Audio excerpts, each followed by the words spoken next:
Putain, 2 minutes là, j'arrive. Prenez. Dès que je retourne là-bas. Oh, c'est là. J'ai montré, il a dit mais quelle infraction grave. Tu sais que là, tu as filmé la maison du colonel. Quand tu vas là-bas aussi, déjà, la population locale même te fait savoir, ah, toi t'es là, toi tu peux prendre n'importe quelle gamine. J'ai parfois l'impression que les Chinois, les Libanais, les trucs, machin, sont beaucoup plus privilégiés que nous-mêmes. Donc, ça veut dire... Moi, j'ai entendu service de renseignement. J'ai chié. Donc, avant même d'arriver à 1000 abonnés, tu commences à mentir. Donc, toi, tu viens de l'Europe, tu as de l'argent, tu vas nous rapporter beaucoup de choses. Lui, il est d'ici, on le connaît, il a rien. Tu vois, je veux dire. Toute notre vie, on passe à dire, ouais, 243 représente. Mais quand ça va là-bas, tu représentes le plus 32, plus 33. Yo, salut la famille. Ici Rodrigue Réalise avec mon invité spécial. Encore Glory. Encore Glory. Voilà, tu présentes-toi, on peut te connaître d'où? Je fais des vidéos qui plaît aux gens. Parfois, ne plaît pas du tout aux gens. Mais bon, c'est normal, c'est... la revers de la médaille, hein. Donc sinon vous pouvez me suivre sur tous les réseaux sociaux, c'est toujours Encore Glory, sur Instagram Encore Glory, sur Snap Encore Glory, sur Facebook et bientôt sur YouTube. Je suis venu prendre des conseils de l'ancien sur YouTube. Genre. Donc notre sujet d'aujourd'hui... Alors, il m'a donné un drapeau, donc représente 243. 243, première expérience au Congo. Ouais. Vas-y, Glory, raconte-nous ta première fois au Congo. J'ai envie de savoir, parce que moi, perso, j'ai été... Tu sais, cette vidéo, en vérité, je pense que j'aurais dû le faire pour moi-même. Hein. Parce que toi, tu vas te ramasser là de vues à cause de ma première expérience que j'aurais pu faire moi-même. Hein. Ouais, toi, en vérité, t'es un escroc. Hein. N'importe quoi. Non, mais Glory fait parmi, il fait parmi les gens qui m'ont inspiré, en fait, à aller au Congo. Parce qu'avant, j'y pensais pas forcément, tu vois. La première fois, il voulait pas aller au Congo parce qu'il avait peur, parce qu'il y avait l'Ebola. Donc on a acheté le là, la vérité, écoutez. N'importe quoi. Regardez un truc, on est parti, la première fois que je suis parti au Congo, je suis parti d'abord tout seul. Tu vois, je suis parti tout seul, j'étais parti, je crois que c'était en 2000. Parce que je vais vite faire raconter une petite anecdote. Après, on va revenir au détail, tu vois. Mais la première fois que je suis parti au Congo, d'abord, je suis venu, il faut savoir que j'ai 29 ans. Non, pas 29 ans. Non, c'est mon vrai. J'ai vraiment 29 ans et tout. Donc, je suis venu au Congo. J'ai quitté le Congo, j'avais 9 ans. Le 1er juillet 2000. C'était un samedi, comme ça vous savez. Je suis arrivé en Europe et je suis rentré au Congo 11 ans après. En 2011, je suis parti au Congo. Je me suis décidé sur un coup de tête. Je fais, tu sais quoi, j'ai payé parce que ma mère a un gros Congo. Donc, j'ai payé un billet pour aller au Congo et tout ça. Et là, quand je suis parti en 2011, on est reparti encore une fois, genre fin 2013, pour fêter le passage, je vois 2013-2014. Je suis parti avec mon cousin, on est parti avec Moïse. Et après ça, on est venu faire la pub et tout ça, enfin pour dire aux gens avec qui on a grandi, nos amis et tout ça, non, vas-y, venez, on va aller au Congo et tout ça, tu vois. Et Rodrigue en faisait partie de ces gens-là. Voilà, Rodrigue était chaud. Donc du coup, qu'est-ce qu'on a dit? L'année d'après, on a encore pris un billet pour aller au Congo. Et Rodrigue et tout ça, on a été à l'agence et tout ça, on a acheté, tout le monde a acheté les billets. Les billets, je crois que c'est un truc de 700 balles. 700-800 balles. On a acheté et tout ça. Et genre...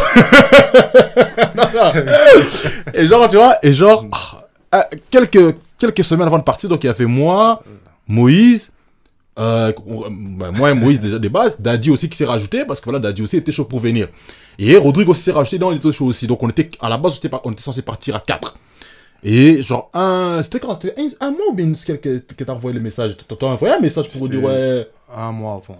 Un mois avant pour pas de partir, parce qu'on est parti au mois de décembre pour fêter, tu vois, fêter la fin de l'année, tout ça là-bas. Et un mois avant de partir et tout, on reçoit un message dans notre groupe WhatsApp de Rodrigue qui dit, ah les gars, non, moi je sais pas venir. Je fais, mais gars, t'as acheté un billet, tu l'avais acheté un billet, il avait dépensé 800 balles ou quoi pour acheter un billet pour après dire que non, il n'y va pas. Et pourquoi il n'allait pas? Parce que tu vois, pendant cette période là-bas, il y avait encore les pains, tout ce qui est Ebola, machin là-bas. Et lui, c'est vrai, non, dis la vérité. C'était pas pour l'Ebola. Dis la vérité. En plus, c'était même pas cette période-là. Non, mais raconte-leur pourquoi t'es pas venu. Non, parce que c'était vraiment la période où il y avait. C'est dommage que Daddy il est pas là. Daddy, toi, tu vois cette vidéo.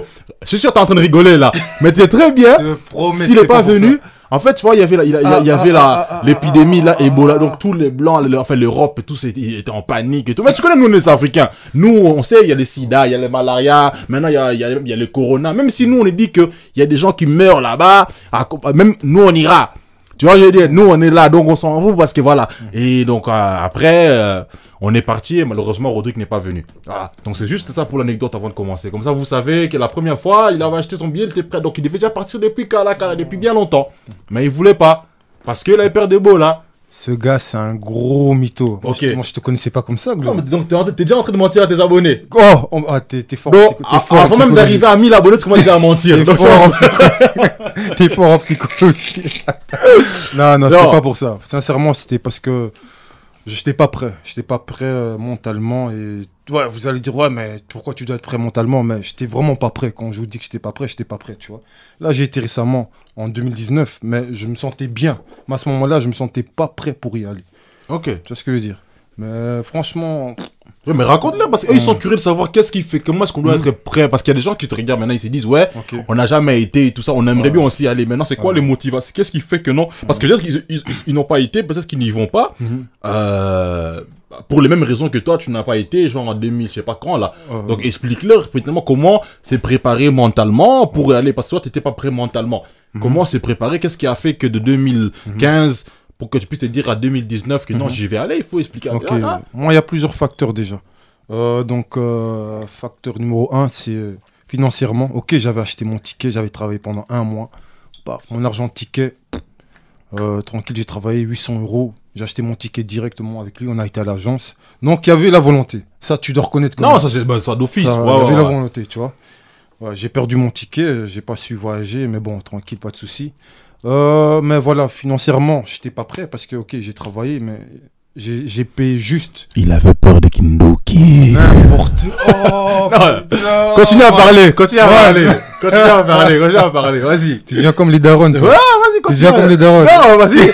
Parce que c'était pas les beaux là, c'était pas les Kindoki, donc la sorcellerie là-bas qui l'attendait. Parce que lui là, déjà t'es venu en Europe avec quel âge? Moi, j'avais 3 ans. T'avais 3 ans, donc ça veut dire que donc lui il est devenu, l'île c'est un bounty, tu vois. Là il est comme ça, mais à l'intérieur là-bas c'est blanc comme neige, tu vois, c'est blanc coco, tu vois, je veux dire. Donc lui il s'est dit, je vais aller là-bas avec les beaux là, les Kindo, je vais revenir ici, on va me casser, je vais plus avoir des jambes, tu vois. Il avait toutes ces histoires là. Non, vas-y, continue à fini, quoi, que tu dis, c'est que tu dois te dire. Franchement, financièrement, comme je le dis, parce que faut savoir que quand tu vas à Kin, mais on va revenir à ce stade-là. Quand tu es à Kin, il faut être prêt financièrement, tu vois. Moi, autour de moi, il y avait plein de gens qui disaient, mais est-ce que tu as assez? Tu vas dormir où? Tu vois, du coup, c'est normal, je paniquais, tu vois. L'influence des gens, c'est... Franchement, j'ai compris un truc par après, j'ai compris quand même que c'était un peu bête de ma part, tu vois ce que je veux dire. L'influence des gens, ce que les gens disaient, et voilà, quoi, tu vois. Mais par après, quand j'ai vraiment été à Kin, je me suis dit, mais j'ai perdu mon argent, 800 balles, j'ai perdu. J'ai pas été juste parce que j'ai écouté les gens en fait. Donc voilà, par là je vais vous faire comprendre que n'écoutez pas trop les gens. Oui, il faut être prêt, tout ça, mais les gens ils abusent un peu, tu vois. Bienvenue. Bref, on vous a expliqué comment ça s'est passé. Maintenant on va passer à l'explication. Toi, ta première fois, comment ça a été en fait ta première fois? Donc la première fois que je suis rentré, comme je disais, donc je suis rentré après avoir vécu plus de 10 ans ici. Donc je suis rentré pour la première fois, j'avais 21 ans, je me suis dit bon, sur un coup de tête, j'ai acheté mon billet et tout. Et je suis parti voir ma mère, c'était en 2011. Et c'est... Tu sais, quand ça, pour le détail, je vais garder ça pour mon propre vlog. Hein, parce que toi, t'es un enfant. Gamin. Si vous voulez les vrais détails, vous allez devoir venir dans mon vlog à moi. Je vais pas tout lâcher chez lui, tu vois. Si vous voulez des vrais détails, vous allez venir. Mais en gros, je suis parti après plus de 10 ans, je suis parti. Mais la toute première fois, j'étais quand même stressé. J'étais stressé de ouf et tout parce que... Ouais, tu arrives. Pour moi, j'avais vécu plus longtemps en Europe que là-bas, tu vois. Donc, tu arrives et tout. J'ai pris. Même dans l'avion, je me rappelle qu'il y avait une dame comme ça, là, enfin une africaine aussi, tu vois, une tantine et tout. Je demande à la tantine, je rentre en Afrique, est-ce que vous pensez que ça va aller, tu vois, je vais dire. J'étais en mode en stress et tout ça. T'avais quel âge en fait? Je suis rentré en 2000. J'avais 20 ans. T'es rentré... Juste 20 ans. 20 ans. Ah, c'était avec Daddy. Non, c'est tout seul. Ah ouais, avant ça, t'avais été seul. J'avais été seul, ouais. Ok. Toute première fois, j'ai été seul. Et justement, c'est pour ça, parce que quand tu vois, quand tu vas seul, j'étais là, comme j'ai dit, je rentrais pour voir ma daronne et tout ça, tu vois. Et je me disais, putain, après plus de 11 ans et tout, tu arrives sur... Pour moi, c'était rendez-vous en terre inconnue, tu vois, je vais dire. J'avais vécu plus longtemps en Europe que là-bas, donc j'arrive et tout ça, je savais pas comment ça allait être et tout ça. J'arrive à l'aéroport et voilà, il y a ma daronne qui m'accueille et tout ça, que j'avais même pas reconnu, tu vois, pour te dire, ma daronne, j'avais même pas reconnu. Ça fait tellement que ça faisait longtemps. 11 ans, tu vois. 11 ans. Et je savais pas quoi faire, tu vois, je savais pas du tout quoi faire. En fait, je crois que je suis resté un peu immobile je suis resté un peu paralysé pendant un petit moment, tu vois. Parce que, et après que tu arrives et tout, ben, tu commences à ressentir le bled en toi, tu commences à ressentir que non, vraiment, après, tu sens que c'est la maison, t'as capté ou quoi? C'est la maison, tu vois. Les gens ils te regardent quand même un peu bizarre parce que, en fait, c'est ce qu'on dit, on dit que les gens de là-bas savent quand tu n'es pas de là. Moi, je pense que les gens de là-bas savent quand tu n'es pas de là-bas, la façon dont toi tu te comportes vis-à-vis d'eux aussi, tu vois, je veux dire. Tout à fait. Il y a des personnes, ils font beaucoup d'allers-retours, mais on ne sait pas distinguer s'ils sont vraiment d'Europe ou de là, parce qu'ils sont tellement intégrés, tu vois. Mais toi, quand tu arrives là-bas... Direct. Moi, je me rappelle, moi, le premier jour, hein, donc on est arrivé le soir, j'ai dormi. Le lendemain, je suis sorti du parcelle et il y a les gens, je suis sorti de la maison et il y a les jeunes qui venaient qui me disaient Ozadjika. C'est ce que ça veut dire, non? Ouais. Tu vois, donc toi, t'es un Européen. Ouais. Tu vois, j'étais là, je disais, oh. Comment tu sais pas ça veut dire? Si, je savais que c'était ça, tu vois, on me dit... c'est comment ce qu'ils t'ont reconnu, tu vois ce que je veux dire. Et aussi, il y a des fois où je m'habillais pas forcément, tu sais bien, moi je me donne pas à fond côté style vestimentaire, tu vois. Je suis vraiment très simple et tout.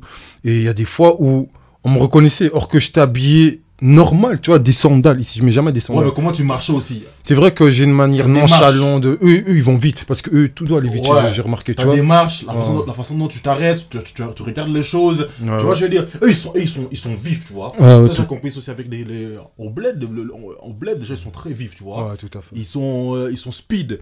Et nous, en Europe, on est speed, mais quand tu arrives là-bas, tu vois que non, ces gens-là, on dirait qu'ils prennent une bonne ligne de coke le matin avant de... Tu vois, je veux dire, eux, c'est un bon déjeuner, quoi, machin, ils sont partis, tu as capté. Ici, et ça aussi, ils voient. Donc, depuis que je commence à rentrer, au plus je commence à rentrer, et je me rappelle, une des fois où je suis rentré, je crois que 2-3 fois après que je suis rentré, on a travaillé. On doit couper? On continue. Ah, tranquille, parce que moi, je regarde l'heure. Ah non. Non, une fois que je suis rentré là, justement avec Daddy et tout ça, on a fait une fois, on est resté pendant 3 mois. On est resté pendant 3 mois. Et après les 2 mois, moi je commençais à me fondre un peu dans la masse, donc je commençais à marcher barbouche, machin, t-shirt normal. Et une fois j'ai dit à une go de là-bas et tout ça, ouais, je dis moi je suis pas d'ici, moi je suis de la Belgique, t'as capté. Et la go elle fait n'importe quoi, elle dit. T'as vu, des gens sont trop complexés. Non, parce qu'elle me croyait pas, vu que j'étais trop en mode là-bas, t'as capté. Donc il me croyait, non, vas-y et tout ça. Et une fois, elle passe devant chez moi et tout ça, je lui montre mon passeport. Et puis elle fait donc ça, solo. Allez, vas-y, casse-toi. Tu vois. Mais parce que je commençais à me fondre Et après, quand tu te fonds dans la masse et tout ça, non, c'est cool. Parce que l'atmosphère, c'est différent, frère. Tu te sens accueilli, tu te sens chez toi. Tu vois. Tu te sens pas... En fait, tu te sens pas discriminé. Franchement, c'est ça que j'allais dire. Donc, dès que je suis arrivé, donc j'ai quitté Bruxelles, dès que je suis arrivé à Ndjili, je regardais autour de moi et je voyais que des blacks, que des blacks. Je me suis dit... C'est un rêve, quoi. Attention, t'es raciste. Non, mais tu vois, t'es fou, quoi, toi. Non, mais tu vois, j'ai grandi ici, je suis venu ici à l'âge de 13 ans, tu vois, donc... J'ai pas vu, tu vois, à part Port de Namur et tu vois, tu vois pas des regroupements. Tu t'es clairement tongué là-bas ou quoi? Je me dis, c'est un bon petit. Qu'est-ce qu'il raconte? Il me fait passer pour un bon petit. Non, mais ça va voir que tu vois autant de noirs ou quoi? Frère, t'arrives à l'aéroport, tu vois que des noirs, que des. Tu vois, tu te dis, tu vois. Et Lingala et tout ça, tu vois, il y a déjà des tracasseries qui commencent. Tu sens déjà que t'es dans l'ambiance, tu vois ce que je veux dire? Et puis une fois que tu sors, tu vois, déjà pour les valises, là, tu vois, les gens ils se battent pour prendre tes valises pour eux, tu vois. Et tu vois, c'est là que tu dis. Et là, quand tu penses à quand les gens te disent, terug naar het land, tu vois, rentre dans ton pays en néerlandais, ça veut dire, et tout ça, tu te dis, en fait, tu vois, c'est ça mon land, en fait, tu vois, c'est mon pays, tu vois. Et maintenant, ils disent plus ça parce que c'est ça qu'on a envie de rentrer. Hein. donc voilà, t'es arrivé, qu'est-ce que t'as fait quoi tes premiers jours là-bas quand t'es arrivé dès le départ? Je pense pas que le premier jour directement t'as été faire la fête, des activités. Non, les premiers jours d'abord Après quand t'arrives la première fois, tu sais, tu viens ça fait après 10, 11 ans là-bas quand t'arrives, bah tu ne connais rien. Donc j'étais chez ma tante et tout ça, j'habitais chez ma tante et tout ça, tu vois, la sœur de ma mère. Ouais. Et donc du coup, j'avais de la visite d'abord tous les jours. Et ça c'est le problème quand tu vas au bled. Eux ils se disent que c'est le Messie qui est arrivé, tu vois, ils se disent que c'est Jésus qui est arrivé, tu vois. Donc t'as des visites tous les jours, des tontons qui viennent, des tantines qui viennent te voir et tout ça, machin. Je pense que pendant une semaine, je suis resté à la maison, j'ai pas bougé, tout le temps des visites. C'est ça, frère. Ou seulement refusé. Ouais.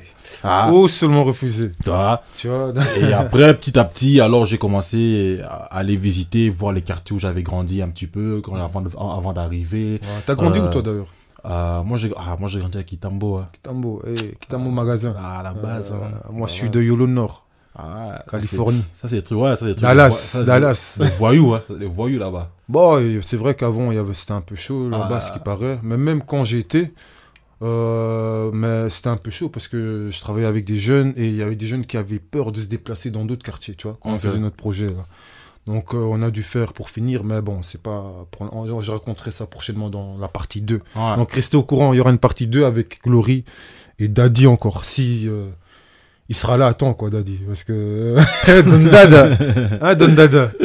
Vas-y. Donc voilà, après, c'est toujours ça. Tu fais voilà, t'as des visites et tout ça, et après tu commences à connaître un peu le quartier, tu commences à connaître un peu les gens et tout.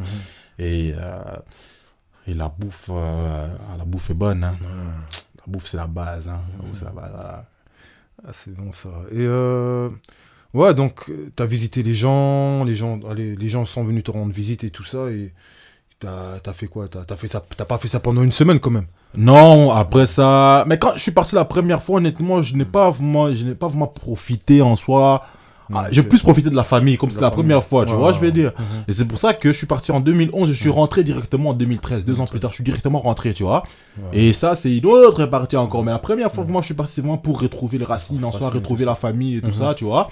Et voir un peu où j'ai grandi, voir un peu mon bled, comment ça, tu vois, le pays m'appelle et tout ça, donc j'ai répondu présent. Normal. Et ouais, en soi, c'était vraiment ça, c'était vraiment beaucoup famille et tout ça, et beaucoup voir un peu le quartier et tout ça, la ville et tout, machin, tu vois. Moi, par contre, toi, t'as plus vu la famille. Moi, c'est le contraire, tu vois, j'ai plus passé mon temps à bosser sur mon projet, tu vois. Donc, pour la famille, ce que j'ai fait, c'est les 2 premiers jours. Les 2 premiers jours, j'ai dit à ma mère, écoute, vas-y, dis-moi maintenant qui je dois rencontrer. Juste les gens vraiment sans direct, quoi, tu vois. Et vraiment, donc la grand-mère, les cousins directs et tout ça, tu vois. Donc pendant 2 jours, j'ai fait que ça, tu vois. Et puis j'ai dit, après ça, je suis désolé, mais je suis venu pour un truc spécifique et je dois terminer ça à temps, tu vois. Donc pendant 2 jours, toute la journée, j'avais que des visites et j'allais visiter des gens aussi, tu vois. Et par après, donc ça aussi, il faut savoir gérer, tu vois. Mais le plus important au début, comme tu as dit, c'est de vraiment visiter la famille. Vu que c'est la première fois. Et puis comme ça, tu es tranquille pour faire ce que tu as à faire. Et après avoir fait ça, tu as fait quoi? Tu as fait des activités ou qu'est-ce que tu as fait?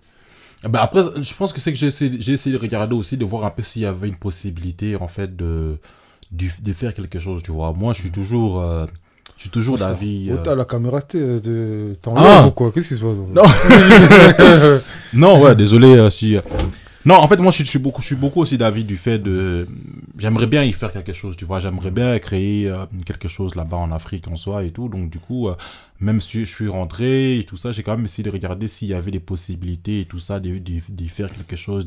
J'aimerais vraiment, c'est vraiment mon plus grand souhait de me réinstaller, en fait, au bled, en fait, de m'installer au bled en fait en Afrique et tout, n'importe où en fait. D'ailleurs ma préférence, dis-toi que ma préférence pour m'installer en Afrique ne serait même pas de m'installer dans mon propre pays en soi en Afrique, tu vois. Exemple parfait, c'est Youssoufa. Donc c'est un moitié congolais et moitié sénégalais. Le gars il est installé en Côte d'Ivoire si je me trompe pas, tu vois. Donc Tu vois, Ouais. l'Afrique, ça reste l'Afrique. L'Afrique, ça tu reste vois. l'Afrique. Et c'est pareil partout. C'est pareil partout en Afrique et tout ça, tu vois. Mais moi, c'est pas que j'aime pas le Congo, j'aime bien, mais le problème, c'est que on dit toujours, on mélange pas affaires et famille.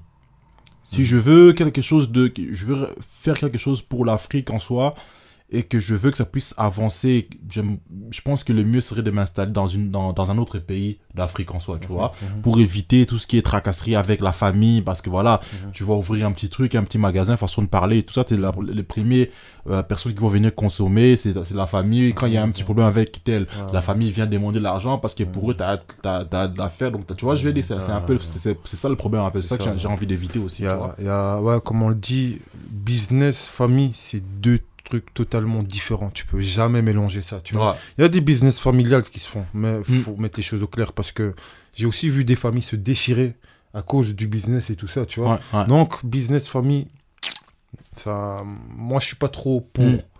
Bienvenue chez la famille, t'as fait des sorties et tout ça, mais côté amusement, là-bas, l'ambiance, ça se passe comment? Tu vas pas me dire que t'as pas été en boîte, toi, je te connais. Si, j'ai été une fois ou deux en boîte quand même et tout. T'as pas été voir des gamines par hasard, toi? Non, j'avais une petite gamine là, sur place et tout, la première fois que je suis parti là-bas. C'était du sérieux ou t'as donné de l'espoir? Parce que c'est bien donner de l'espoir, ça craint. Non, en fait, ouais, bien sûr, j'ai donné l'espoir, mais pour moi, j'avais 20 ans, je venais et tout ça, je voulais m'amuser.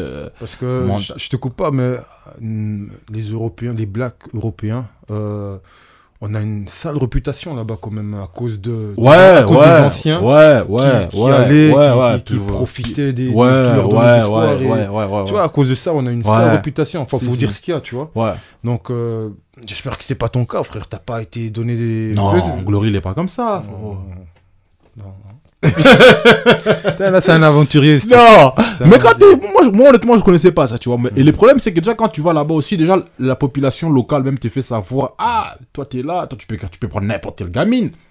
Quand t'as 20 ans, tu te dis, ah ouais, c'est vrai, je peux prendre n'importe quelle gamine, tu vois. Et ils vont te dire que non, je peux même prendre 3, 4. En fait, tu vois, ils te lancent des fleurs et tout ça. Donc, toi-même, tu commences à voir, tu vois, tu commences à gonfler et tout. Tu commences à te dire, on zo bombé, tu te dis, ah, tu vois. Donc, et puis, tu commences évidemment à dire, ouais, voilà, tu vas chez une gamine et tout ça, tu la apprends alors que tu la donnes des espoirs en soi, tu vois, c'est pas, tu vois. Non, je te coupe. Quand ça aussi, il faut couper dans le montage ou... Non. Je sais pas. Non, parce que je vous cache pas que lui, il y a une polémique. Partie... Alors que moi, je suis un polémiqueur. Moi, la polémique, je me connais. Encore Glory, c'est polémique. Tu vois, je veux dire. Il y a une partie qu'il a dit, c'était très chaud. Je lui ai dit clairement, frère, écoute, je t'aime bien, t'es mon frangin, on a grandi ensemble. Mais les gens, ils vont juste couper cette partie et ils vont taper scandale, tu vois. Et ça va vite sur Twitter. Je vous jure que c'était une putain de bonne partie. Mais il va pas vouloir vous la montrer. Dites-le en commentaire, on veut la partie où vous parlez là. Vous allez voir que c'est une putain de partie, mais il va pas la mettre. Si vous voulez cette partie, mettez-la, on veut cette partie. Il va vous l'envoyer. Mais on va pas le mettre parce que vous savez, comme il a dit sur Twitter, les gens ils vont couper. Encore, tu viens avec un gars qui est détesté par beaucoup de gens, donc... Ah ouais. Non, mais aussi, ouais, voilà ce que... T'as relevé un bon truc, t'as dit un bon truc là, que en tant que Européen, ou même si tu viens de l'Amérique, ou tu vois, les Congolais de partout, de la diaspora, quoi. Quand tu retournes au pays, c'est que on te traite mieux que la personne locale, tu vois. Par exemple, moi, je me promenais souvent avec mes cousins ou avec des jeunes tontons à moi, tu vois. Et j'ai remarqué que on les traite vraiment, eux, on les parlait mal, tu vois, vraiment comme des chiens. Yo, tu veux quoi, tu vois. Mais moi, c'était vraiment, ah, ça va, tu viens de Belgique, tu vois. Et tu sentais que c'était une gentillesse comme ça, bizarre, tu vois. Je me suis dit, écoute, moi, je suis avec la personne. Pourquoi tu le parles comme ça? Et moi, tu vois, moi, j'aime pas ce genre d'injustice, tu vois. Mais c'est vrai que je sais pas si je peux dire que c'est quoi, sorte de complexe ou quoi, tu vois. Ouais, mais moi je pense que c'est un peu ça. Moi je pense que c'est un peu c'est complexe, c'est dire que non, lui il va nous, toi tu viens de l'Europe, t'as de l'argent, tu vas nous rapporter beaucoup de choses, lui il est d'ici, on le connaît, il a rien, tu vois, je veux dire. C'est un toi tu fais ça dommage. Ouais, c'est dommage et en même temps c'est compréhensible aussi, tu vois. C'est parce qu'ils se disent que non, voilà, toi tu t'as sûrement une bonne situation là-bas en Europe et tout, tu vois, c'est ça aussi, ils disent que non, toi, tu peux, comme tu dis, tu peux leur apporter quelque chose, tu vois, l'autre là qui est là, il va rien leur apporter en soi, ça fait des années qu'ils se vivent avec eux, il est là, il fait rien. Tu vois, c'est ça un peu, c'est dénigrer en fait la personne qui est à côté, mais moi je comprends totalement, frère, je pense que si j'aurais été dans leur position, j'aurais été dans leur position, j'aurais fait la même chose. Tu vois, je le comprends totalement, tu vois, pour eux... La majorité des Africains, en fait, rêvent de l'Europe, rêvent de la vie que nous, on a en Europe en soi. Tu vois, il y a des gens qui meurent encore au jour d'aujourd'hui juste en essayant de voyager, d'arriver en Europe, frère. Tu vois ce que je veux dire? Tout à fait. Donc, c'est la réalité, ça. On ne peut pas les blâmer, tu vois. On peut juste comprendre, tu vois. On peut juste comprendre. Et je pense que le changement, ben, ça doit venir peut-être d'ici, en soi, des gens, quand nous, on va là-bas, comment est-ce que, tu vois, c'est un truc, on doit les renseigner, tu vois, les sensibiliser sur ça. Je pense que ça doit venir plus d'ici que de là-bas, tu vois, pour leur faire comprendre que c'est pas l'Eldorado, quoi, tu vois. C'est pas l'Eldorado, mais ce qui est vrai, ce qui est véridique, c'est qu'on vit mieux. Donc, sur Twitter, je t'ai dit vite fait, là tantôt, je t'ai raconté vite fait qu'il y a eu des polémiques parce qu'il y a quelqu'un il y a une fille, je pense, sur Twitter qui a écrit comme quoi, oui, on doit retourner au pays, tout ça. Ouais. Et bon, moi, je juge pas ou je dis pas que c'est bien ou c'est mauvais, tu vois, mais elle a le droit, moi, perso, pour moi, elle a le droit de dire ce qu'elle veut, tu vois. Okay. Maintenant, les gens, ils l'ont mal pris. Voilà, on a retrouvé le tweet. De toute façon, l'Europe, ça faisait rêver nos parents. Pour notre bien à nous, maintenant qu'on sait, on a appris, profitons pour partir et faire quelque chose pour notre pays. Le futur de l'Afrique, c'est nous. On a plus de futur dans ces pays. On a plus de futur dans ces pays. On n'est même plus en sécurité. Ouais. Tu la connais? Ouais, je la connais. Mais à plus, ouais, je la connais. Ouais, mais elle est cool. Bah, moi, perso, moi, j'ai rien de mal. Tu vois, j'ai pas compris pourquoi il y a eu tant de polémiques, en fait, parce que... Mais c'est quoi les polémiques? Parce que moi, je suis pas trop... Je sais pas, les gens, j'ai pas... C'est bien, moi, j'aime pas trop rentrer dans les trucs de polémique et tout ça. Ouais, mais en gros, c'est quoi en fait, les gens sont mitigés, quoi. Ouais, les gens, ils ont commencé à dire, ouais, c'est pas toi qui vas sauver l'Afrique, c'est pas vous, les Européens, qui allez sauver l'Afrique et tout ça, tu vois. Déjà, j'ai commencé à vous sauver ici, en Europe, et puis, parce que survivre en Afrique, c'est... De toute façon, le truc, c'est qu'il y a, c'est que... Moi... Si elle veut partir, je suis chaud, on y va, tranquille, hein, moi, il n'y a pas de souci, tu vois. Enfin, c'est pour dire quoi? C'est pour dire que... Ok, mais ici, on est quoi? On est pas étranger, c'est un peu... Mais comment dire? On n'est pas... On restera toujours africain, quoi qu'il en soit, tu vois.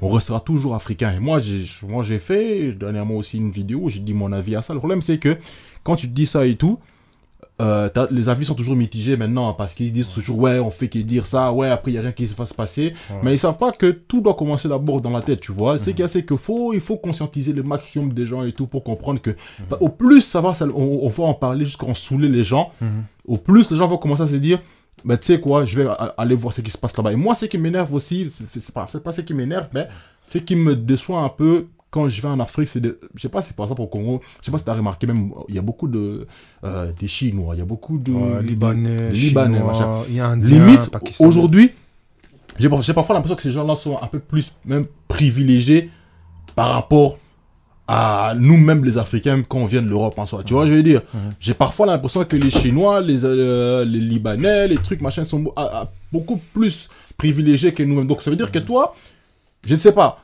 Après, c'est peut-être mon avis, tu vois. Genre, toi, tu vas arriver avec... tu veux ouvrir ton business ou quoi, tu veux ouvrir ton truc et tout. À côté, il y a un Libanais qui a déjà peut-être commencé. Au lieu que les gars puissent te soutenir en soi, il va voir l'argent du Libanais, il va dire, tu sais quoi, allez, les Libanais passent avant, toi tu passes après. Les Chinois passent avant, toi tu passes après. Tu vois, ils font passer la thune avant nous, tu vois. Même si elle dit comme ça, même si on arrive à aller là-bas et tout... ça va être même chaud pour nous parce qu'on aura des gens, enfin, nos semblables, tout ça, qui sont beaucoup plus, voilà, qui sont toujours dans la corruption, parce que voilà, un Chinois va payer $50, toi tu vas venir avec $30, il va préférer prendre $50, etc., etc. Tu vois, des bails comme ça. C'est vrai que la corruption nous tue et tout ça, ça nous détruit et tout. Mais ce que je voulais dire, c'est que, ouais, t'as raison, t'as tout à fait raison, mais je vois aussi beaucoup de gens qui en veulent aux étrangers qui viennent faire leur business au pays, qui en veulent aux Libanais, aux Chinois et aux Indiens et tout ça, Pakistanais. Mais je trouve que perso, tu peux pas les en vouloir parce que ils font quelque chose, tu vois. Il y a quelque chose qui tourne grâce à eux, tu vois. Et on peut pas les en vouloir, d'accord. Tu vois, c'est vrai qu'il y a de l'injustice, mais moi, perso, je trouve que tu peux pas en vouloir aux gens qui viennent faire tourner quelque chose, tu vois. Non, pour que sûr. tu puisses manger, tu vois. Ouais, non, bien sûr. Non, moi, je les en veux pas, hein, mais puis bon. Non, moi, c'est juste concernant le tweet, moi, je vois pas qu'est-ce qu'il a dit de mal, tranquille. Ah, moi non plus. Tranquille, et puis si ça crée polémique, tant mieux, ça veut dire que ça touche. Donc, moi, perso, j'ai rien contre ce tweet. Moi, j'ai juste vu, tu sais bien, Twitter, il y a les soi-disant, tu mets vite dans la sauce, les polémiques, tout ça. Ah, c'est pour ça que j'évite Twitter, moi. J'évite Twitter, hein. Bah, Voilà, je voulais te parler de ça aussi. Est-ce que tu as eu affaire à des tracasseries? Est-ce qu'on t'a arrêté? Normalement, tout le monde passe par là. Il y a un pote qui appelle ça le baptême. Donc vraiment, on t'enferme, on te met dans le cachot, mais ça c'était pas... on te menace. Mais du coup, ça c'était plus pour la première fois. C'était pas la première fois que je suis parti là-bas. La première fois que je suis parti là-bas, comme je dis, je suis resté beaucoup en famille. Je voyageais toujours avec un membre de la famille, donc du coup, on m'arrêtait pas comme ça. Mais ouais, on s'est fait arrêter, effectivement, avec Moïse. Il sait, on s'est fait arrêter une fois, mais c'était pas... Avec Daddy était là aussi? Avec Daddy aussi, on s'est fait arrêter. On m'a dit que t'as chié dans ton froc. Tu vois, j'ai... T'as vu maintenant? Non, tu vois, ça c'est le dossier. Tu veux commencer avec les dossiers, frère? C'est quoi les dossiers? Là, Daddy est en train de rigoler. Maintenant, Daddy devant ma tête est en train de rigoler. Non, mais j'ai chié un peu. Moi, je suis honnête, je vais dire, c'est qu'en fait, ils t'arrêtent. Tu sais, les policiers au bled, comment est-ce qu'ils sont toujours armés jusqu'aux dents, tu vois. Et le pire, c'est que ces gens-là, parfois, ils sont armés, mais tu sais que... Ça, j'ai appris ça après. Apparemment, ils n'ont pas tous des munitions dans leur chargeur. Parce que les munitions, ça coûte cher. Donc, tu vas tirer comme ça, tu perds des munitions, pam, t'as capté. Mais on va pas prendre le risque. Quelqu'un qui est armé, tu ne sais pas s'il est armé. Donc, les gars, ils m'arrêtent et tout ça, parce que c'était le soir, on partait en boîte avec Daddy et tout, un autre cousin, nous qui était là-bas. On part en boîte et tout ça, le soir, et on voit la gamosse des Mbi, là, tu vois, des policiers qui est en train de patrouiller, genre, je sais pas, vers minuit, 1h du matin, comme ça. Tu connais leur truc, là, ils sont genre assis à 18 derrière, la truc, là, tu vois. Les pick-up, là. Et vraiment, quand tu les vois... Et puis, frère, vraiment, parce ils font peur, ces gens-là, tu vois. Donc, du coup, là, vers minuit, 1h du matin, on est en train de marcher, ils voient trois jeunes qui sont en train de marcher. Pour eux, c'est mine d'or, tu vois. Parce que ces gens-là, en fait, qui de la journée, ils sont souvent, ils font le roulage, tu vois. Donc souvent, là, c'est eux qui gèrent la circulation. C'est comme ça qu'ils gagnent leur thune, tu vois, dans la circulation et tout. Donc du coup, sûrement que on dirait que ces jours-là, c'était pas bien passé pour eux, tu vois. On dirait qu'ils n'ont pas su corrompre des gens. Donc qu'est-ce qui s'est passé? Il s'est passé quoi? Donc là, ils nous attrapent comme ça. Et moi, j'avais de l'argent dans ma poche, tu vois. J'avais $100 dans ma poche de ma chemise. Oh, toi aussi, c'était $100. Oh, frère. Écoute. Moi, je sais pas ce qu'ils ont. On dirait que ces gens-là, ils réunissent la type ils ont le flair. Ils ont le flair, tu vois. Donc, j'avais un billet de 50, un autre billet de 50 et tout ça, machin. Et comme par hasard, frère, on nous arrête là, j'ai fait merde. Et parfois, et eux, ils sortent aussi quand t'as peur, tu vois, ils commencent à t'intimider et tout ça. Donc, du coup, qu'est-ce qu'ils font? Ils descendent et ils t'encerclent et tout ça, tu vois. Et ils ont un bail un peu pour t'humilier, tout ça, genre pour t'amadouer, qu'est-ce qu'ils font? Ils te prennent par la ceinture. Frère, donc quand ils te prennent par la ceinture, c'est vraiment comme si t'étais là en train de... Tu vois, ils te bougent de gauche à droite, là, histoire de te secouer un peu, tu vois. Et ils ont fait ça avec moi et tout. Et moi, je commençais un peu à chier parce que je me dis, les gars, il est armé jusqu'aux dents. C'est vrai, quand on est ici, on dit que non, je suis un gars de la tête, la street, je connais, machin. Mais quand tu vois un calage devant ta gueule, frère, c'est autre chose, tu vois. Et donc, qu'est-ce qu'il fait? Et il y en a un qui me tient par la ceinture et l'autre commence à me fouiller et tout ça. Et il sent qu'il y a la thune, genre ici, tu vois. Il rentre sur ses deux doigts, pouf! Il sort 50 balles, il va donner à son général devant et tout ça, tu vois.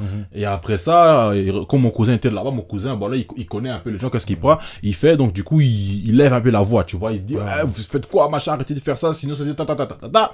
Et après, moi, ils se sont cassés. Ils sont quand même partis avec 50 balles et tout ça, que j'ai remarqué après et tout ça. Mais ouais, pendant quelques instants, je me suis dit... Alors, il est 1h du matin, on est dans le noir, il tire, il se taille. C'est vrai, personne va savoir, ni vu, ni connu. Et même si t'es mort là-bas, qui va faire quoi? C'est ça, tu vois. Ah, j'ai dit. Je comprends tout à fait, tu vois. Il y a la première fois, c'est normal, tu vois. Moi, par exemple, moi aussi, c'était $100, frère. C'était $100, mais ce jour-là, j'étais têtu, tu vois. Je sortais chaque jour avec. Tu vois, déjà à mon âge, tu peux pas commencer à me dire de non, tu dois sortir avec lui, tu vois. Ça m'énervait, tu vois. Donc un jour, j'ai dit, écoutez, moi, je sors tout seul. Je vais pas trop loin, mais laissez-moi sortir tout seul, tu vois. Et quelle erreur, comme par hasard là. Ouais, j'avais aussi $100 sur moi, tu vois. Je suis sorti seul. J'avais un voisin là, un jeune, tu vois, avec qui je m'entendais bien. On est sorti, on a pris la route et puis là, ils nous ont vus en fait parce que je faisais mes reportages là, tu vois. Et d'ailleurs, il y a plein de reportages que j'ai dû supprimer parce qu'ils m'ont imposé, tu vois. Et voilà, tu vois. Et le pire qu'il y a, c'est qu'on faisait le reportage juste devant la maison du colonel en fait, tu vois. Et qu'est-ce qui pendant le reportage, quand je filmais, quand je posais des questions, l'interview et tout ça, ils sont venus et ils m'ont pris vraiment de force, tu vois. Ils m'ont dit, toi, viens, tu vois. Et ils ont dit au gars là, toi, tu restes ici, tu viens pas. Le gars, il a insisté, tu vois, parce qu'il a dit, faut pas avoir peur, t'inquiète pas. Moi, je vois des soldats armés, tout ça, tu vois. Tu stresses, tu vois, tu paniques. Donc, je vais et je dis au gars, va déjà prévenir, préviens mon jeune tonton, là, tu vois. Préviens tonton Guillet. Il dit, faut pas avoir peur. Il était à l'aise, tu vois, mon gars. Quand j'ai vu, je me suis dit, donc, je suis venu visiter mon pays, ma vie va s'arrêter ici, en fait, je me suis dit. Tu vois, donc, ouais, on a été, tout ça. Donc, on a été dans leur cachot, bureau, mais c'est vraiment un petit conteneur comme ça. Tu vois, je me suis dit, ça, c'est quel genre de. Tu vois. On a été, il y avait le major qui m'attendait là, tu vois. Il est venu, il m'a dit, mettez-vous là. Tu vois, vraiment en mode, mets-toi là. Il me regarde haut en bas, tu vois. Et il commence à dire, donc, on a vu que vous êtes venu faire des vidéos ici. Il m'a dit, montrez-moi les vidéos. J'ai montré, il a dit, mais quelle infraction grave. Tu sais que là, tu as filmé la maison du colonel. Et puis, je dis, montre-moi quelle maison, vous voyez quelle maison là? Parce qu'il y avait des arbres, tu vois même pas de maison, tu vois. Il a dit, tu vois pas que là, il y a la maison, il me dit, en plus, tu manques de respect, tu vois. Mais non, mais il n'y a pas de maison. Et puis, le gars avec qui j'étais, tu vois, il était aussi là. Lui, il parlait pour me défendre. Mais ils l'ont mis quoi? Ils l'ont mis psychologie, il a dit, si tu oses de parler, parce qu'en fait, lui, il savait que c'était des aventures, tu vois. Il les connaissait, c'était leur petit du quartier, tu vois. Et vraiment, ils mettaient la pression, yo, bima, tu vois, ils l'ont vraiment fait comprendre. Et puis, quand ils ont vu qu'il insistait, ils l'ont mis au cachot. Ils l'ont vraiment mis au cachot, tu vois, pour qu'il s'éloigne de moi, pour que je puisse pas être en contact avec lui, tu vois. Et voilà, tu vois, il y a eu ça, et puis ils m'ont dit, et puis il a appelé l'autre, quelqu'un qui était dehors, son bras droit, il a dit, bon, contactez Batouya. Service de renseignement. Masta, j'ai entendu service de renseignement. J'ai chié. Je dis quoi? Quoi? Je fais non. Mais non, j'ai rien fait, tu vois. J'ai commencé, tu vois. J'ai sorti tous les excuses de ma bouche. J'ai rien fait, si ça, tu vois. Et puis on dit non, infraction grave. Maison de col, donc tu es un espion. J'étais là, je dis non, mais j'arrivais même plus à parler tellement que j'étais choqué, mon gars, tu vois. Et puis les autres là faisaient des commentaires. Ça, franchement. Je ne sais pas, je connais pas ton sort, tu vois, des trucs comme ça, c'est ses collègues et tout. Je chiais encore plus, je me suis dit, purée, mais dans quelle histoire je me suis foutu, tu vois. Et puis là, à la fin, ils ont fait, bon, on va commencer un procès verbal, tu vois. Ils ont juste pris une feuille, là, je sais pas d'où il a sorti, il notait à bic comme ça, oui, donc ce jeune homme, c'est un espion, il est venu espionner le colonel, tel, tu vois.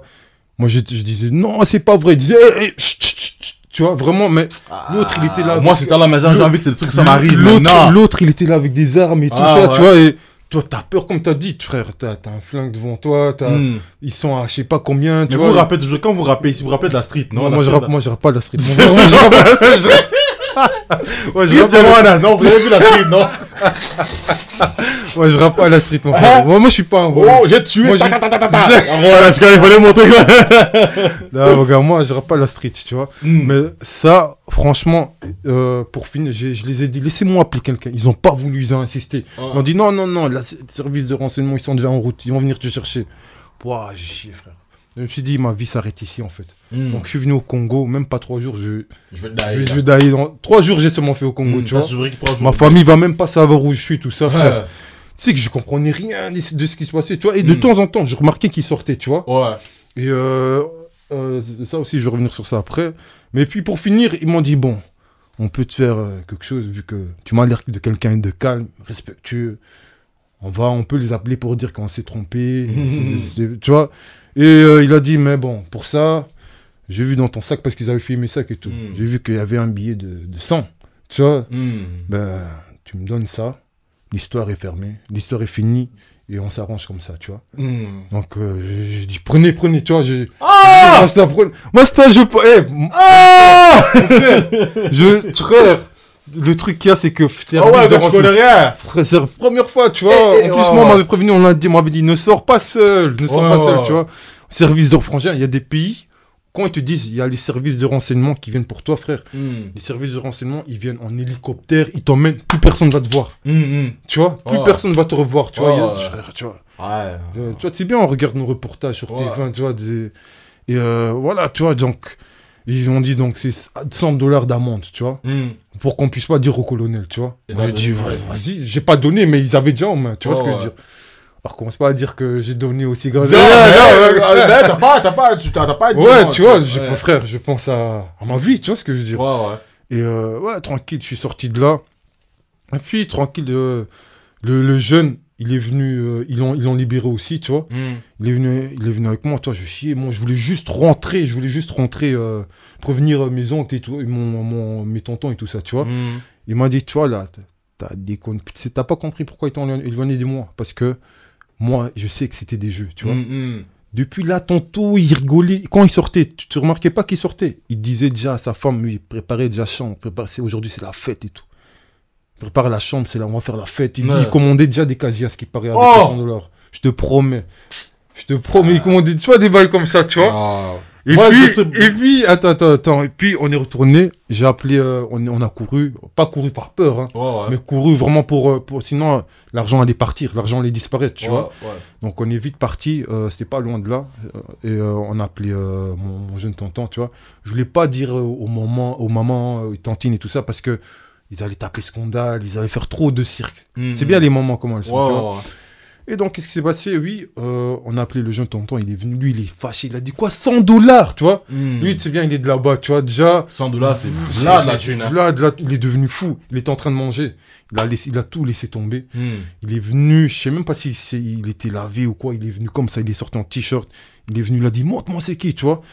Il est venu et voilà, tu vois, le colonel nous a vu, non, pas le colonel, le major, pardon. Et les soldats, ils nous ont vus. À ce moment-là, j'ai vu que leur visage avait changé, tu vois, parce qu'ils nous ont vus de nouveau. Et mon tonton, il est venu, mais vraiment en mode... tu vois, vraiment pour faire du bruit et tout ça, pour dire que quoi, vous avez fait quoi, que vous êtes des fous, vous êtes des malades et tout ça, tu vois. Et là, qu'est-ce qui s'est passé? C'est qu'ils ont dit hey, calme-toi. Vraiment, tu vois, ils ont essayé de le calmer. Bon, et ils ont dit oui, il a fait des infractions, il a filmé la maison du colonel et tout ça. Donc, il doit payer. Si vous n'êtes pas d'accord, on appelle maintenant le service de renseignement. Mon tonton, il dit quel service de renseignement? Est-ce qu'il y a un service de renseignement ici? Entre nous, j'habite ici, vous allez me faire croire ça à moi. Il a dit toi tu blagues, tu vois, parce que c'est un tonton, mais il est jeune, tu vois. Il a 35 ans, tu vois, il est cool, tu vois. Il connaît vraiment tout. Lui, tu peux pas l'avoir à Kinshasa, tu vois. Et il a dit, donc, vous voulez me faire croire à moi que vous allez appeler... Et ils ont vu qu'il devenait un peu trop dangereux dans ses propos, tu vois. Pas menaçant, mais il disait des vérités, tu vois. Et puis lui, ils ont dit, quoi, sors, tu vois. Ils m'ont dit à moi, toi, on t'a laissé une chance, t'es parti appeler des gens, tu vas voir maintenant. Et puis, ils ont dit, ok. Et puis, mon tonton, qu'est-ce qu'il a dit? Il a dit quoi? Tu sais quoi? Moi, c'est pas un problème, mais la personne qui va arriver maintenant, je vous aurais prévenu, tu vois. Et en fait, là, c'est mon oncle, tu vois. Il avait prévenu mon oncle chez qui j'étais logé et tout. Et lui, en fait, il est vraiment proche des hauts placés, des gouverneurs et tout ça, tu vois. Qu'est-ce qui s'est passé? C'est qu'ils ont commencé à me regarder. Ils ont dit, oh, mais lui, il parle de qui? Qui va venir? Hein? Tu vois, vraiment en mode... je me suis dit, oh, mais... Vous allez appeler le service de renseignement. Non, mais qui va venir d'où nous qui, tu vois. Il commençait, je remarquais qu'il y avait un truc. Moi, c'est bien, tu vois. Et puis, même pas quelques minutes après, 10 minutes, il est arrivé de son boulot, il est arrivé vite. Il s'est passé quoi? Il arrive, ils le font rentrer. Il me dit, écoutez, moi, j'ai pas trop le temps. J'ai des dossiers à terminer. Ne me faites pas perdre mon temps. Si c'est pour des bêtises, vous allez me sentir, tu vois. Et puis, le major, là, tantôt, il était en mode tigre, tu vois, vraiment, il voulait rien savoir. Il a dit, ah non, non, non, il n'y a pas de problème, mais le petit, il a filmé la maison du colonel, il a dit, montre-moi la vidéo. Il a montré la vidéo et il a dit, où tu vois la maison du colonel dedans? Tu vois, vraiment pour faire comprendre, toi, t'es qui, toi? Tu fais des trucs comme ça. Eux, ils viennent ici pour visiter leur pays, vous faites des trucs comme ça, tu vois. Vraiment, il a fait comprendre en mode, toi, tu vois. Et puis, à un moment donné, je parlais, parce qu'il disait, oui, on lui a taxé $50, tu vois. Il dit, non, c'était pas $50, c'est $100. Et puis, il dit, chut, chut, il me crie dessus, tu vois, devant mon oncle. Mon oncle, il dit quoi? Il dit, monsieur, doucement. Et puis, il a dit, ah non, non, papa, désolé, tu vois. Puis, je dis, oh, mais ce type, en vérité, il est en train de chier comme ça, qu'est-ce qui se passe, tu vois. Et puis, mon oncle, il a dit, écoutez, il est ici dans le quartier, que ce soit la dernière fois, tu vois. Je connais votre colonel, je connais tous les gens de ce quartier. C'est pas vous qui allez me faire peur, tu vois. Et vraiment là, on est sorti de là en mode... pas de soucis. Même quand on est sorti, il s'est excusé. Il a dit non, mon petit, je voulais juste te dire, faire attention, on est en Afrique, tu vois. Puis là, quand on est sorti de là, on a pris la voiture pour déposer mon oncle au travail de nouveau. Et là, j'ai vu qu'en fait, c'était un sketch, mon gars. C'était une scène de théâtre. Il avait déjà tout monté avec ses soldats et tout ça. Ouais. Frère, non, c'est incroyable, frère. Laisse. Mais en fait, j'ai compris, dans ce pays, faut un peu connaître les lois. Même si tu connais pas les lois, fais semblant que t'as la bouche, tu connais les lois. Et c'est comme ça que tu vas les faire peur, en fait, tu vois. Donc voilà, quoi. Je sais pas si t'as un truc à rajouter. Non, moi j'ai... Non, moi c'est juste que voilà, il faut, comme t'as dit, il faut avoir du répondant, tu vois. Faut pas montrer que... Si tu as du mal à t'exprimer dans langue locale, parle au moins français, genre, tu vois, impressionne-là avec les Français, genre, voilà, vous savez qui je suis, voilà, je vois toujours ça. Moi, j'ai des potes qui ne sont rien du tout, mais juste parce qu'ils parlent, tu vois, ah, oui, dans un ani, continue, c'est vrai, il te met tu sais qui je suis, vas-y, prends, prenez tout seulement, attendez seulement, les gars, ils donnent comme ça tout, parce que, c'est ça, on a fait ça avec quoi, quand on est parti avec Moïse, on a eu un peu ça, tu vois, mais c'est juste que tu donnes tout, tu sais quoi, prenez tout seulement, attendez, j'arrive dans 2 minutes, 2 minutes, j'arrive, prenez. Dès que tu te retournes là-bas, c'est là. Je te jure. Le pire, tu vois, le pire dans tout ça, c'est que mon tonton là, tu vois, le jeune tonton, il les a dit, vous voulez de l'argent, pas de souci, prenez même $10 ou $15. Mais vous avez pris les $100, la personne qui va venir, il va pas négocier avec vous, il va récupérer l'argent, vous allez rester avec zéro. Ils ont fait les malins, tu vois. Et pour finir, ils sont sortis, ils sont restés avec rien du tout, tu vois. Donc voilà, quoi, tu vois. Côté budget, faut prévoir quoi comme budget quand on va à Kinshasa pour les gens qui savent pas. Ça dépend en fait ce que tu veux faire aussi, tu vois. Ça dépend ce que tu veux expensive aussi, on va pas se mentir, c'est pas route coupe. Non, mais c'est toujours bien de voyager en groupe, tu vois. C'est vraiment bien de voyager en groupe aussi parce que ça aide côté dépenses, tu vois. À voyager seul, effectivement, et tout, c'est assez cher et tout. Et le budget, en ce moment, je sais pas, ça dépend comment c'est ce que tu veux faire. Mais voilà, il faut déjà acheter le billet d'avion en soi. Bien en avance, hein. Ouais, c'est toujours préférence. Ouais, ça aide quand tu achètes en avance, comme ça tu peux épargner aussi un petit à petit, histoire de, tu vois, que ça les billets il est là.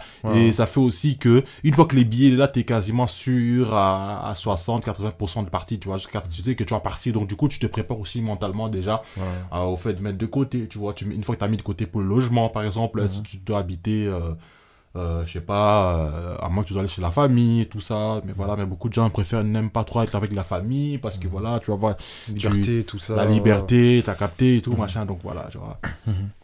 Mais sinon, nous on part en septembre, donc si vous voulez nous rejoindre, vous êtes toujours les bienvenus, on fera un petit groupe, on partira ensemble, tu vois, ça serait cool. On est là, hein.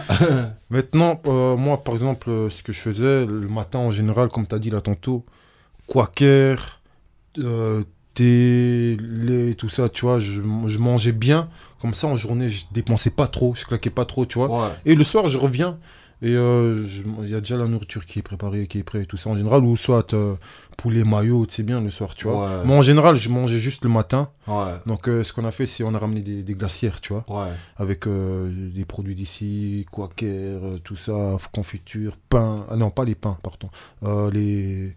Tu vois, les produits que tu mets dans le pain. Quand t'as la guerre, toi. Qui la guerre. Ouais. Là, c'est un peu ça qu'on a fait, Glacière. Et comme ça, on devait pas encore acheter là-bas. Tu vois, et, parce qu'il faut dire ce qu'il y a, t'as 23 kilos, tu vois. Ouais. Donc, voilà, quoi. Je pense que maintenant, ça a même diminué un peu. Franchement, je sais pas. Ouais, c'est à toi. Et donc voilà, hein. Et tu mangeais quoi toi? En fait, toi surtout tu manges en désordre toi. Hein. Ouais, moi j'aime la graille, j'aime la graille. Alors, mais après tu vois, quand il fait trop chaud aussi, tu vois là il fait trop chaud, la bouffe là-bas elle est chaude et tout ça, tu vois. Donc tu vas pas, comme tu as dit, tu manges le matin parce qu'il fait assez frais, il fait assez bon, mais la journée en soi pour manger c'est lourd. Hein, tu manges pas trop, tu vois. Tu manges pas trop, tu manges le soir, une fois que tu vois le soleil est couché, qu'il fait un peu plus frais et tout, même s'il fait toujours, tu vois. Mais sinon, voilà, moi c'est 100% local, tu vois. Il n'y a pas question de manger frites, machin. Non. C'est que... C'est 100% local. Frites et tout ça, j'ai même pas eu l'occasion. Ah si, j'étais un truc comme KFC, mais j'ai oublié le nom, c'était en... Non, pas BFC. C'était un truc comme je vois poulet et tout ça, mais je m'en rappelle plus trop. J'étais... Non, j'étais une fois. Ça va, normal, tu vois. Ouais. Mais voilà, je préférais quand même manger local, je vais pas te mentir, tu vois. Donc, non, voilà quoi. T'allais manger où? Dans les Nganda Ouais, d'office aussi, un petit peu. Hein. Tu manges aussi. T'étais plus de quel côté, toi, en fait? Bandal? Non, moi, c'est. Kitambo, comme je suis de Kitambo, tu fais Kitambo, tu fais juste. Tu fais Kitambo, tu fais la ville facile, tu vois. Souvent, et de temps en temps. Et puis Kitambo, tu vois aussi, t'as aussi le transport qui va vers Bandal.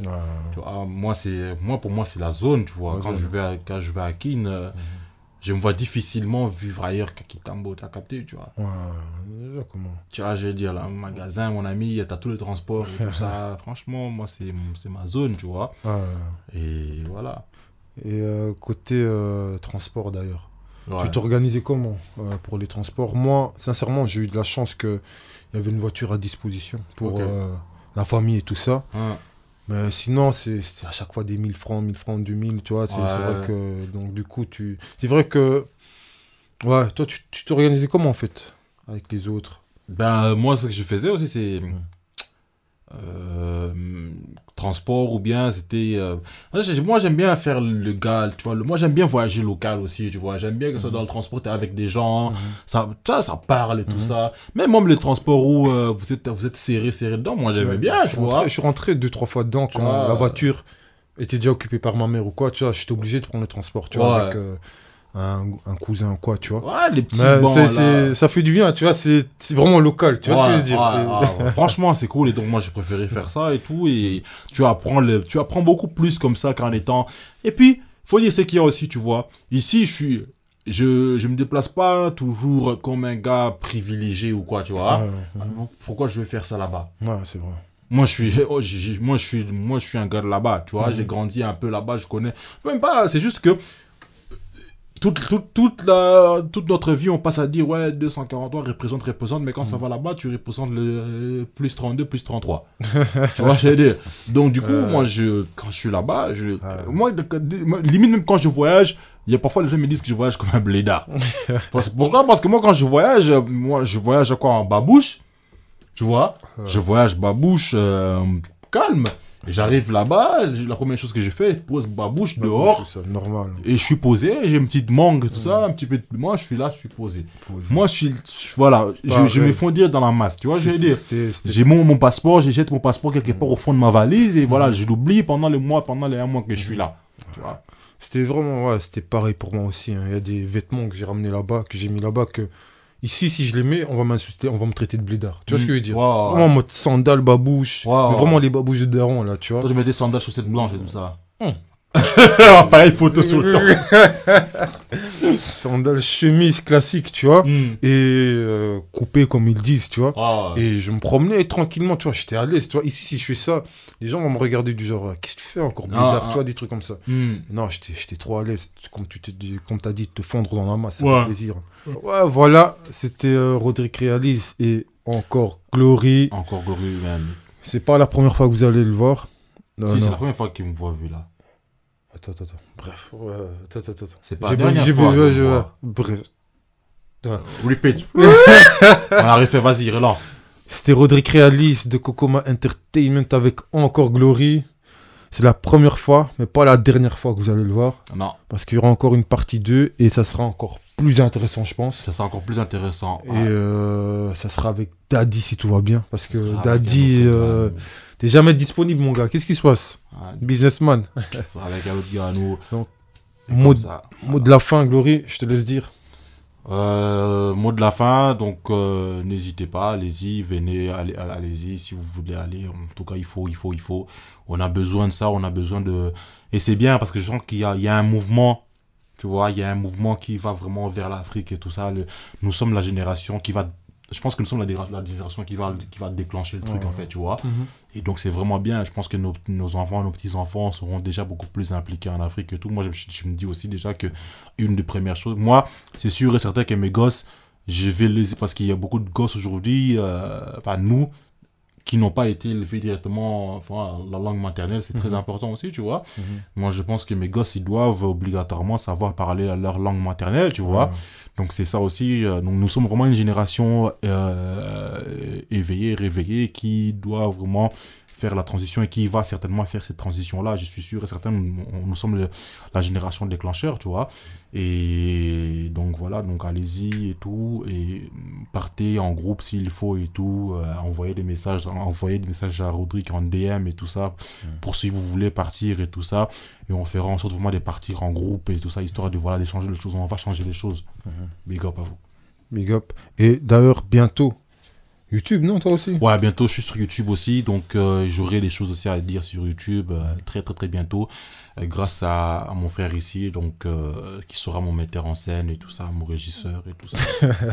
Ah, bah avant ça, je dois quand même vous dire que ce gars-là et les autres m'ont beaucoup inspiré. D'ailleurs, Glory, Daddy, Moïse, c'est des gars qui m'ont beaucoup inspiré parce qu'avant, je ne me connaissais pas trop, tu vois. Même dans la vie, tout simplement, tu vois. On se dit souvent les inspirations, c'est les stars et tout ça. Non, moi, mes inspirations, c'est eux, en partie, parce que ils m'ont inspiré à aller en Afrique, ils m'ont inspiré à connaître mes origines et tout ça. Et voilà, quoi, tu vois, c'est grâce à eux que j'en parle maintenant aujourd'hui, parce que s'ils m'auraient pas encouragé, j'en parlerais pas, tu vois. Et donc, voilà. Soyez inspirés par vos proches. Peace. Ciao.